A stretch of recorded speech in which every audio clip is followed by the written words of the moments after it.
Seguimos dialogando con Carlos Eduardo Zavaleta. Como tú sabes, Julio Ramón Ribeiro decía, entre otras cosas, que hay tres maneras de relacionarse con la literatura.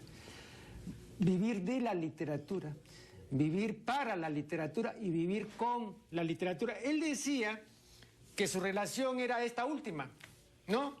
Era un matrimonio en el que se alternaban el amor y la infidelidad, ¿no? Pero que él no podía haberse dedicado y no podía dedicarse íntegramente, ¿no? Flobertianamente, en una orgía perpetua a la literatura. Tampoco vivía de la literatura como los que venden muchísimos miles de libros, ¿no?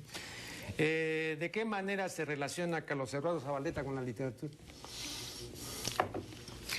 Yo diría, por un lado, que uno convive con la literatura, malvive con ella, pero hay una cosa, un lazo tan grande que uno, por lo menos yo, no puedo decir nunca que yo pospongo la literatura por algo. He trabajado en la universidad, he trabajado en diversas embajadas como consejero cultural, pero a pesar de que a veces no tenía tiempo, a pesar de eso, pues encontraba un lapso como sea y allá iba sobre algunos libros que desconocía o sobre unas cuartillas que no había terminado. De tal manera que esa convivencia es una convivencia viva, así como dice él, ¿no? De toma y daca, de uno a favor y en contra. Y eso es mantenerse vivo uno y viva la literatura. Cuando uno, no diré cae, pero cuando uno ya se desposa con la literatura, entonces no hay divorcio posible. No hay divorcio posible. Aunque uno no publique, pero siempre hay una vida soterrada, una especie de pensamiento con los libros como si fueran personas, y luego después de ahí salen algunas cosas, primero secretas para uno, para la propia esposa de uno, y después ya vienen las correcciones y ya viene una especie de hoja pública que puedes enseñar. Yo el otro día entrevisté al director del suplemento Identidades del diario, del diario oficial peruano. Y bueno, yo le decía que hace pues muchísimo tiempo, Abraham Valdelomar, en una carta que dirige a Juan Francisco Valega, le dice que él desde muy temprano se dio cuenta de que aquí, ¿no?, los únicos mercados que había era el mercado de la Concepción y el del Baratillo, ¿no?, pero que no había mercado de escritores. Y que él entonces tuvo que recurrir al truco del fotógrafo, ¿no? Que para que el niño no se mueva y para que él pueda imprimir la placa, le dice, acá va a salir una palomita, espérate, no te muevas. Y entonces el chico fija la mirada y el fotógrafo imprime la placa. Entonces igual, Valdelomar dice, tuve que hacer una serie de cosas para que se fijaran en mí, ¿no es cierto? Entonces es el Valdelomar poseur, ¿no? Pero tendrán que agradecérmelo siempre, porque a partir de mí, ¿no?, hay ya este interés y ya comienza a haber, paulatinamente, por supuesto, un mercado para escritores. Han pasado muchos años de esto. Y te quiero preguntar si tú consideras que aquí en el Perú, no estoy hablando de las grandes transnacionales editoriales de España ni de otros sitios, sino aquí en el Perú, ¿hay un mercado ya de escritores? Bueno, yo lo que veo es que estamos, desde ese punto de vista, en los pininos, ¿no? Como hemos estado después de la Segunda Guerra Mundial, el año 45, 48, 50, nos hacíamos la misma pregunta. Han pasado tantos años y ¿ahora qué hay? Hay grupos de jóvenes escritores que tienen sus libros en la mano y la mayoría de ellos pagan por publicarlos. O si no, se van por ediciones muy pequeñas y buscan el favor y la amistad, sobre todo la amistad de algunos comentaristas que están en diversos diarios, y cuando él presenta el libro y está todo muy poblado, la recepción es muy buena aquí y allá, y suena, por una semana suena el libro. Pero después no veo carreras literarias que se cimenten sobre esos primeros libros, ¿no?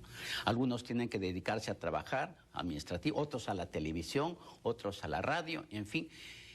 Estamos casi como nosotros cuando empezamos. Entonces, casos como el de Bryce y el de Vargas, esos serían atípicos. Claro que sí, son mitad, yo creo que hechos por suerte, mitad hechos por otros que cimentaron la literatura y brindaron los frutos de ese asentamiento firme, sólido, verdaderamente estético, y se les brindó a ellos la posibilidad de continuar. De tal manera que ellos sí tuvieron suerte y tuvieron obra. Aquí en la página 129 veo que tú atribuyes la culpa de que hoy se lea menos a Palma o que de hecho no se lea a Palma. Atribuyes la culpa de esto a las grandes editoriales españolas y latinoamericanas, ¿no?, que han echado a rodar y que han inundado el mercado de una serie de producciones mediocres y malas, ¿no? Pero permíteme decirte, yo creo que hay otras razones también. O sea, aun cuando las editoriales no hubiesen inundado de literatura de mala calidad los mercados latinoamericanos, tampoco se leería Palma, ¿no?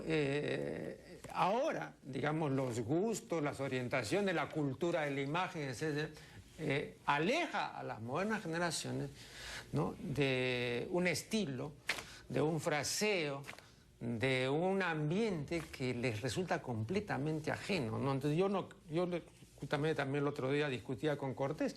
Para comenzar, no tenemos ninguna edición crítica de las tradiciones, ¿no?, en general de toda la obra de Palma, pero de las tradiciones no hay ninguna edición crítica, ¿no? Porque esa edición que mandó a hacer el gobierno del Perú, ¿no?, en 6 tomos, no es una edición crítica. Entonces, ni siquiera eso tenemos en el caso de Palma.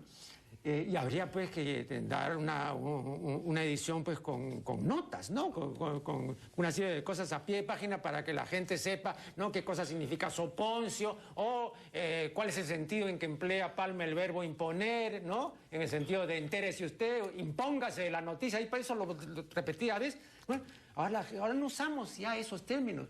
Entonces no sería fácil, aun cuando, repito, no estén los libros españoles aquí, no sería fácil. Y creo que el alejamiento es un alejamiento natural, ¿no te parece?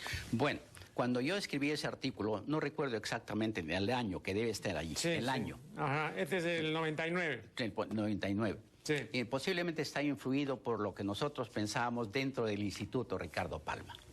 Entonces pensábamos de que las editoriales españolas o mexicanas o argentinas, de las cuales pues mandan aquí sus libros y aquí nos rebotan ellos, no teníamos muchas ediciones contemporáneas, nuevas, españolas, argentinas, mexicanas. A eso me refería, a eso me refería. Ahora, dentro del ambiente del Perú y del natural progreso de las generaciones y de las costumbres de los lectores, es evidente que hay otra forma de ver ahora que no es la de Palma. Pero el ejemplo de Palma es valioso y para mi juicio debería ser mucho más hondo, porque he ahí un escritor que es un estilista, que llega al más alto sitial al que puede llegar un escritor. Pocas veces escritores peruanos, y con tanto esfuerzo lo hacen en las últimas décadas, pueden llegar a este nivel de exquisitez por un lado, de conocimiento lingüístico por otro, de penetración psicológica en su propio pueblo, y de tal modo que son maestros y son ejemplares. Desde ese punto de vista, me parece a mí que debiera rescatarse para los colegiales, para los jóvenes estudiantes, para los profesores. Mi preocupación es por qué Palma no es más popular en el Perú y sobre todo por qué no es mejor saboreado, mejor gozado aquí en nuestro país. ¿Por qué?